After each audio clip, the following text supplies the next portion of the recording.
Every child can learn, just not on the same day or in the same way.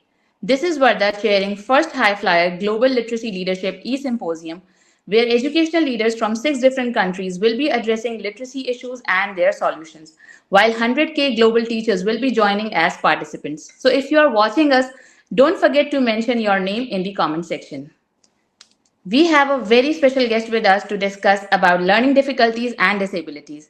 A very dedicated English teacher with over 21 years of experience, deep passion for understanding and enabling students, individuals to achieve their full potential.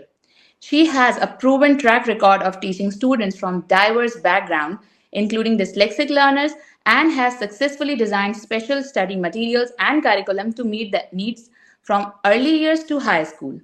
Her teaching approach is guided by the philosophy of inspiring infinite learning, focuses on engagement, motivation, and consistently staying up to date on new teaching methods. We welcome Ms. Bashayer Al Jumaa from Kuwait. Thank you so much for giving us your time today. Thank you for having me. I'm honored to be here. Thank you so much. So, to start with, I would like you to tell everyone that what are the most effective strategies and tools for identifying and supporting students with dyslexia in Kuwait, and how can educators be better trained to recognize and address these learning differences? Well, in Kuwait, we have many associations that deals with learning difficulties. The first one is the Kuwait Dyslexia Association. In this association, they have COPS. It's a computerized test where they can identify the dyslexia. This is the first Wow. one. We have also another learning association for learning differences, association for learning differences in Kuwait as well.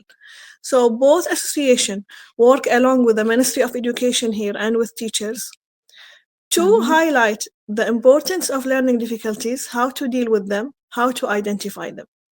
For teachers, they offer training and workshops. They visit schools. They give lectures. When they identify the dyslexic pupils, they they put a special program for them where they can learn one to one. For dyslexic Oh. pupils, it's better to be addressed one to one. For the classes, Okay. the teacher should promote and find special ways of teaching. That's why we Mm-hmm. help teachers to learn some symptoms where if they saw it, they can let the parents go to this association to identify dyslexia.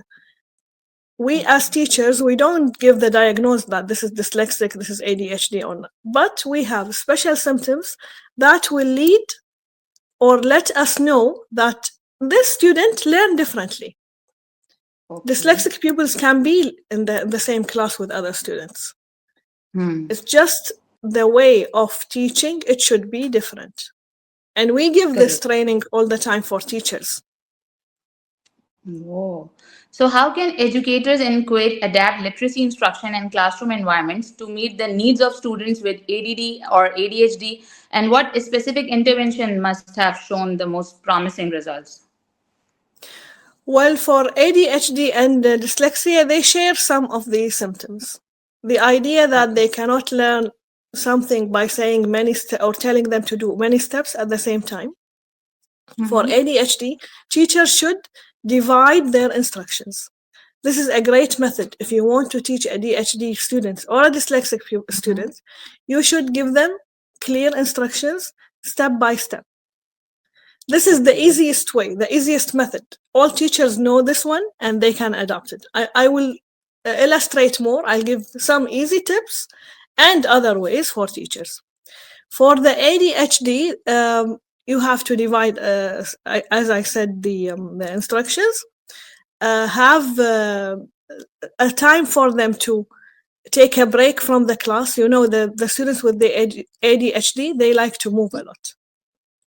The Okay. student with dyslexia, they are very creative and they like the artistic and crafts. So you can Hmm. invest in them. Okay. So both of them learn differently. You can adapt, of course, with the use of technology. It makes it much, much easier than before when we started teaching 21 years ago. You can give them special tasks. They learn by the multisensory approach. It's very important that all teachers know that the multisensory approach, we use many senses, and when they learn and use their senses, they can learn best. They will understand, they will remember, they will have a visual memory of that. And of course, giving them the trust, believing in them. Both have low self-esteem. If the teacher didn't work on that, he or she will not achieve anything with these students. So it's not that I'm giving techniques that anyone can search it out and find it. It's the first thing any teacher should do is build a trust between her and the students. And that was something really important to understand before you start applying strategies to a child. First, you need to build a bond between you. So, only it is also said that a child will never learn from you if he doesn't love you. Yeah, so, this sure. was the same thing. And if you highlight the idea that he or she learns differently, sometimes as teachers, with the vast number of students in a class, unconsciously, some teachers, they cannot deal with all of this. He or she may say, I have excellent students, I have, and we don't say weak, they need extra time, extra activities, learning difficulties. This will let the teacher feel frustrated in a way or another. So what my advice is find a way to let the students enjoy the class first. And be part of it. Give them responsibility. Let them... I taught primary... in the primary sector 21 years. I moved now to the university level. I'm an instructor now in the university. In the primary level, believe it or not, if you ask the students to give them their feedback at the class at once and give you extra ideas, their ideas are much more enjoyable. And even the idea of pair teaching, let a student be taught by his or her friend. It's not teaching the exact meaning of teaching, but I mean the way they answer, the way they can give extra information on something. Yeah, they're learning. The active learning. Let it be through them, not through you only. So, what role do assistive technologies and other innovative tools can play in supporting students with dyslexia, ADD, or ADHD in Kuwait? And how can these resources be made more accessible to everyone? Throughout the use of technology, it changes many things in the learning difficulties. We have the text-to-speech audiobooks. They're very useful. We have very friendly platforms for dyslexia. For ADHD, we have Focus on Organization app, the timer. This is a very useful app. Time timer. Google Classroom recommendation is great for ADHD. Because for the ADHD, you have to let them feel free in the class. You're not saying that you have to stay all the time. And they have to move. Believe me, I have once a case of ADHD and a dyslexia at the same time. A dyslexic. Oh my God. It was the same it wasn't easy case, but we end up that he's enjoying the class and he is reading. The ability of reading is much better. He wasn't sitting on the chair. He refused to sit. So we decided to move on. And we have to bear in mind something. The ADHD students, some of them take medication. Not all of them can be just cured by using techniques. So my advice for teachers is to be sure to know that he or she is taking the medicine at this time. When they take the medicine, they need special care. This is very important. It's not like adapting techniques and not knowing or not recognizing the medical case as well. This is very important for ADHD. So that's it. For me, it's many... and of course, there are a lot of many technological ways that we can use for ADHD and dyslexic. But for me, I still believe that we have to have both ways. The old way we used to teach, manual ways and the technology. Yes. Oh, that's good. Okay.